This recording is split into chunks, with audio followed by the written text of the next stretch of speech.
салом ба бинандагони наворҳои мо дар сомонаҳои иҷтимоӣ. Ин навор ба онҳое рабт дорад, ки аз падаронашон шарм медоранд. Аз падаронашон шарм медоранд ва фикр мекунанд, ки падари ҳама мисли падари онҳо як инсони беқадру беарзиш аст ва дар хурдтарин масъала мегузаранд ба таҳқиру таҳвини падари дигарон. манзурам онҳое аст, ки зери наворҳои мо дар ҳар мавзӯе, ҳатто мутаассифона дар мавзӯи Қирғизистон ҳам пайдо мешаванд тоҷиконе ба ном тоҷикони хонасӯхтае, ки шуморо ба хотири ҳамин наворатон, ки дар мавзӯи Қирғизистон аст, таҳқир мекунанд, яъне ба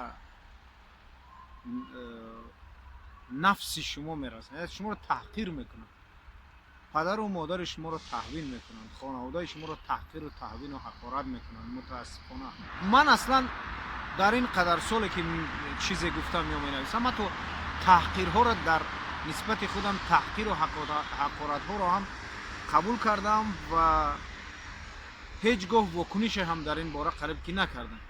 вале чанд рӯзи ахир мутаассифона чанд нафаре вақте ки ба падари ман ҳақорат кардан, бар падари ман таҳвин кардан, ман мехоҳам барои ин оқи падароне, ки падаронашон барои онҳо арзиш надорад, бигӯям, ки падари ман барои ман чӣ арзиш дорад.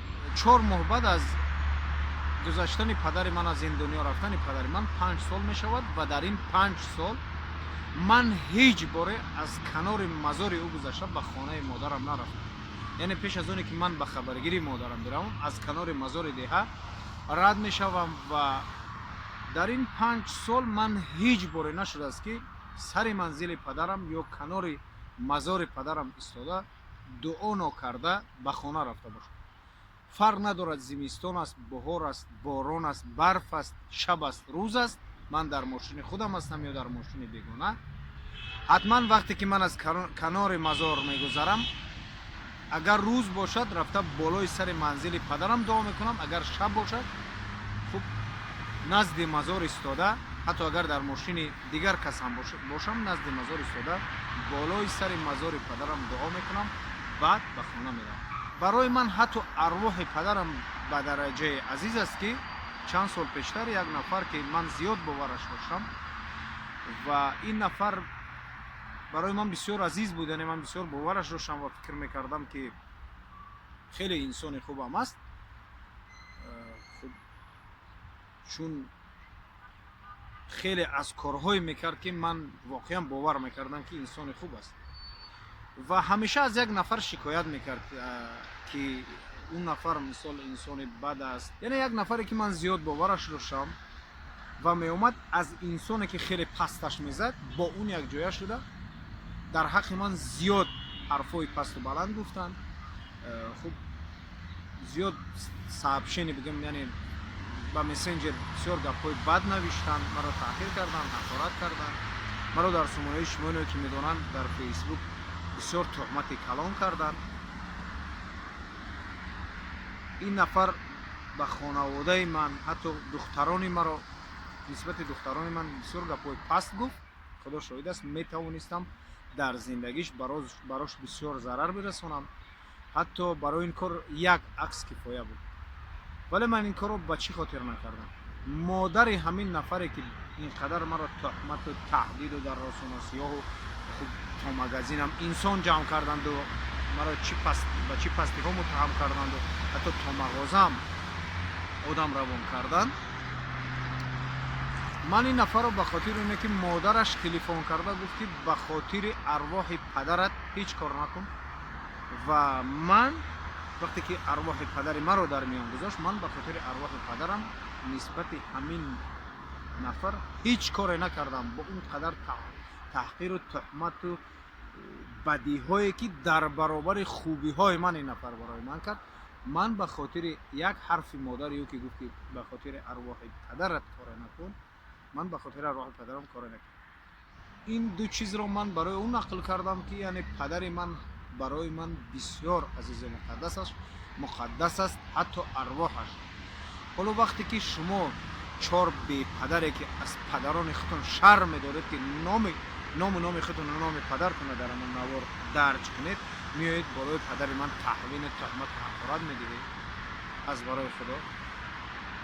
شما اگر از پدری به دنیا آمدید، از پدری که آبرو داشت به دنیا آمدید، یکم شما رو تربیت میکرد که در این ماه مبارک حداقل فرق نداره کدام ماه با پدر یک از دیگر تحویل تهمت نکنید.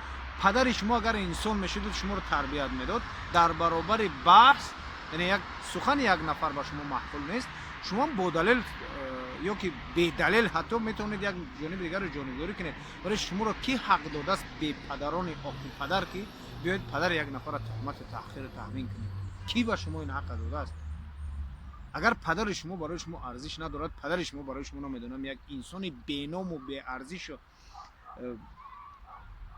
بی تربیه و نمیدونم که شما را تربیت نکرده است هست، ولی پدر من برای من بسیار ارواح پدر من برای من بسیار عزیز است. اگر نوار ما با شما محفوظ نیست، شما نوارهای ما را تماشا نکنید. اگر نوار ما مقابل اندیشه شماست، مرحمت اندیشه‌تون را بگویید، ولی بی تحقیر و تهوین و تهمت و حقارت می شود اندیشه‌تون را بگویید. ولی که نمیید بر پدر من حقارت میدهید، این برای من بسیار سخت میرسه. هرچند که شما با این گفته‌هایتون دیدگاه مرا، اون راهی که من انتخاب کردم، هیچگاه نمیتوانید دیگر کنید، ان شاء الله نمیتوانید دیگر کنید، ولی برای من سخت میرسد وقتی شما بر پدر من تهوین و حقارت میکنید. از برای خدا این کار را نکنید.